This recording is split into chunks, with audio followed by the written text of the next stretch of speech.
good about them. It almost seems like they've studied music. Do you know what I mean? Yeah, absolutely. It's good. They're good, man. Mike? They're good. And I hope they're keen. So, shoot me now. That was awful. Oh, man. I know it was awful. It was dreadful, but I said it first. Oh, fair play. That's a brilliant. I mean, they're a really, really good band. I was really impressed with the EP you sent me through. It's just like knock your socks off kind of stuff. I think for me, I think comparing bands to other bands is good. It gives people a reference point. I don't think that's a bad thing at all. So for me, there's a little bit of The Cure in that song, which is interesting because I didn't pick definitely up so see that much for on sure. Some of the other songs I didn't pick up on The Cure so much, but I got it a bit there. And it might just be because I went to see them last week, but there's a bit of Elbow in there as well. And Elbow are one of my favourite all-time bands, actually, which people would be thinking, but they're not a dirty rock and roll band and all the rest of it and all the stuff I go on about. But the thing with Elbow you got to remember is not only are they incredible live, I saw them live before I heard anything on CD, and I can't actually listen to their CDs because it's just not the same. So I never know. If one turns up and knows all the words to new songs, I'm like, no, I haven't heard it, I just want to see them live. But they're so good live. But the other thing I love about Elbow, we talk about grassroots and on-time music. Elbow have been going for 25 years. They got their big break about 10 years ago, and they appear on stage at these, I saw them at Hammersmith Apollo, or whatever it's called, in Hammersmith Odeon or something.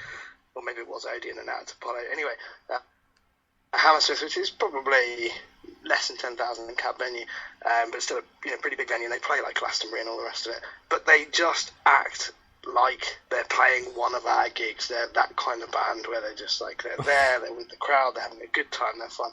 And I love Elbow. So that was a massive sidetrack about how much I love Elbow. But what I'm really saying is how much I love With the Fox, and how much it reminds me of another band that I really love. So, quality, great stuff, really good band. I want to hear more. Right, I don't know. Well, we have one band left to get to for tonight, and this is one of your submissions, Mike. This is Dead Fly. Go ahead. Oh, Dead Fly. What a brilliant way to end What a brilliant way to end this episode. Just play this and love it. This is brilliant. Here we go with Dead Fly and Low Life Crisis. Dig this.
Right on. That was Dead Fly with Lloyd Crisis, and for some reason we got cut off, so we got Mike back. And Mike, just hold on a second, call Martin right now. That was really weird. That's kind of just dropped the call for some reason. It's pretty random. Shall I talk about Dead Fly? While you go for it, absolutely. Go for it. So, wow. No kidding, right? Mate, that track, that reminded me of a cross between Tom Waits and early Nirvana. And just had just all of that sort of stuff in it. And again, this is another band that sent me their track as part of that, we're looking for bands who wants to play with this sort of thing. And I was blown away by all the responses, to be honest with you. Like, there's loads of cool bands, loads of cool tracks I could play, but I listened to that one, I was like, that's going on the show. Yeah, that was excuse me, that was definitely a solid track. And like a really kind of heavy rock and roll, and like I really dug it. And yeah, I'm trying to figure out what that's going on here with Martin. So I'm going to try him one more time. Otherwise, we're going to end up part 2. We're in part 1, sorry. And if we can't get a hold of him, Martin, a big thank you to who's part of Dylan T Rocks, and it's not working for some reason. So I do apologize for that. So Martin, a big thank you to you, and I appreciate you being on the show. It was a great show. Thank you so much for joining us yeah, it was a great NMS show with you, Dylan.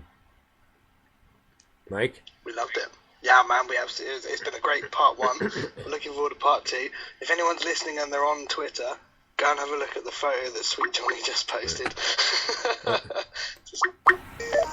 Martin? Yeah. Okay, well, let's finish the show here, Martin. Thank you very, very much for joining us tonight. It was a great show.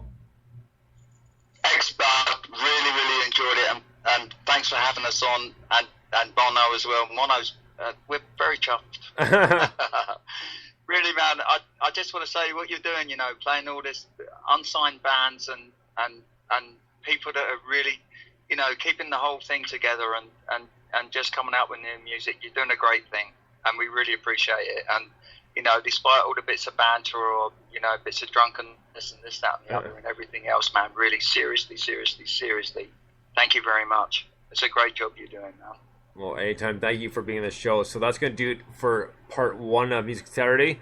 So it's a big shout out and big thank you for myself, Dr. Bones, Mike 1inFive, and Martin from Dylan T Rocks. We'll be back for part 2 in about 5 to 10 minutes. Until then, Bones out.